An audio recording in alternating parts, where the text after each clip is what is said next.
Assalamualaikum warahmatullahi wabarakatuh. Sahabat fisika, kali ini saya akan memperagakan cara mengukur volume zat cair, volume benda padat, dan volume gas. Jadi 3 wujud zat akan diukur. Cara mengukur volumenya. Saya tidak mengukur berapa banyak volumenya, tetapi cara mengukurnya.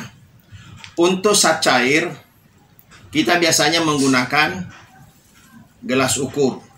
Jadi kalau jumlahnya sedikit, tentu kita bisa masukkan ke dalam gelas ukur, karena sudah ada skala ukur di dalam ini.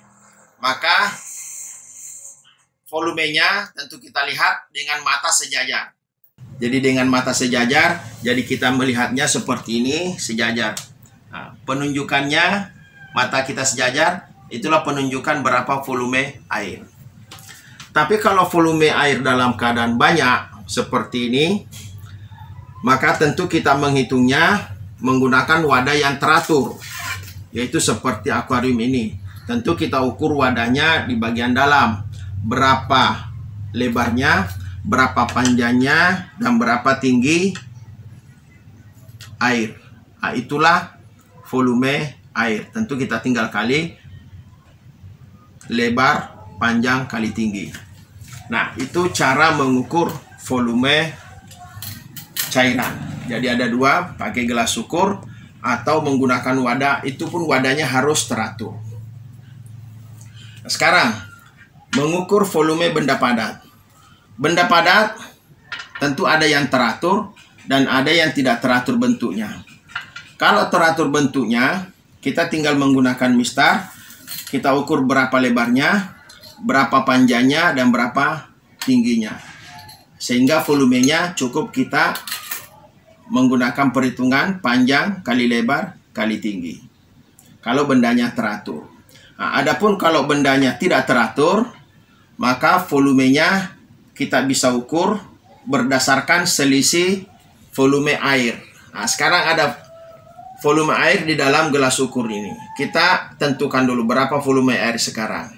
Nah, setelah itu kita masukkan benda padat ini ke dalam air.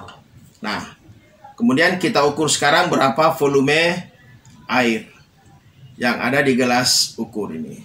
Nah, selisih antara volume sekarang setelah batunya ada, bendanya ada, dengan volume awal, itulah volume benda padat ini.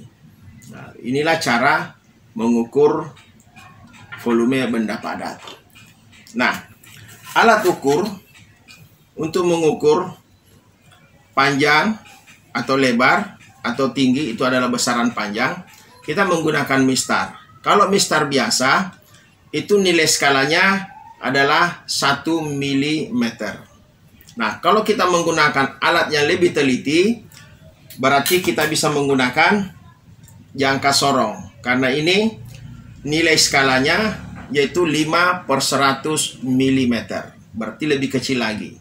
Sehingga kalau kita mengukur volume suatu benda dengan menggunakan jangka sorong, tentu lebih teliti lagi dibanding menggunakan mistar biasa.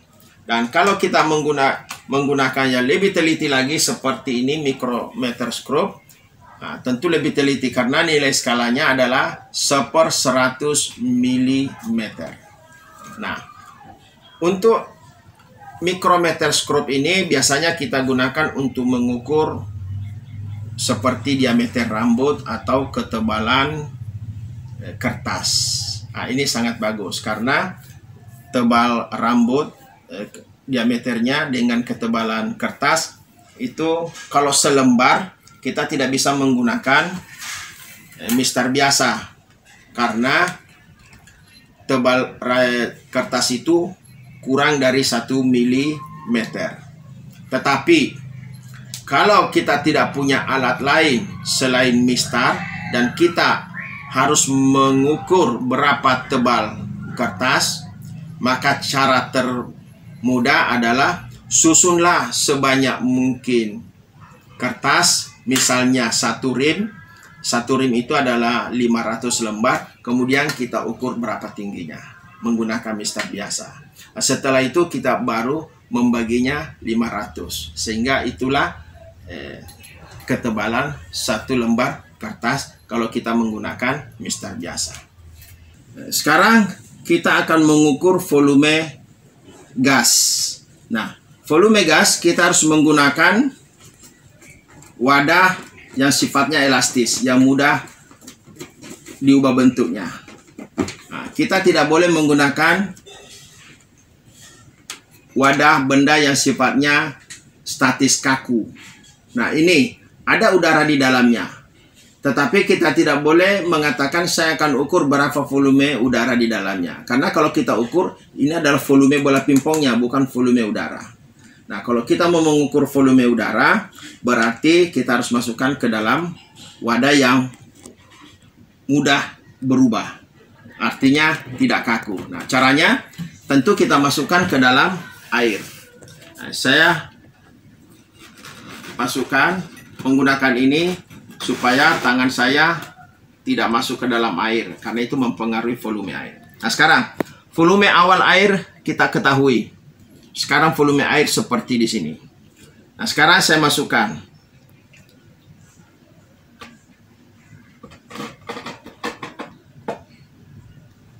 Nah, usahakan balon karet ini tenggelam semua atau masuk ke dalam air.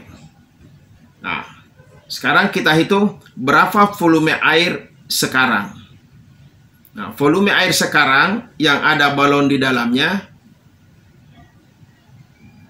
kita hitung. Kemudian kita kurangkan dengan volume air yang awal, maka selisihnya itu adalah volume gas. Nah, begitulah cara mengukur volume gas dengan ketentuan bahwa wadahnya tidak boleh menggunakan wadah yang kaku, tetapi harus wadah yang mudah ditekan. Siapa yang menekan adalah air. Demikianlah cara mengukur 3 wujud zat, yaitu zat cair menggunakan gelas ukur atau wadah yang beraturan, kemudian benda padat yang beraturan dan yang tidak beraturan dimasukkan ke dalam wadah gelas ukur, dan zat gas. Demikianlah, semoga bermanfaat. Assalamualaikum warahmatullahi wabarakatuh.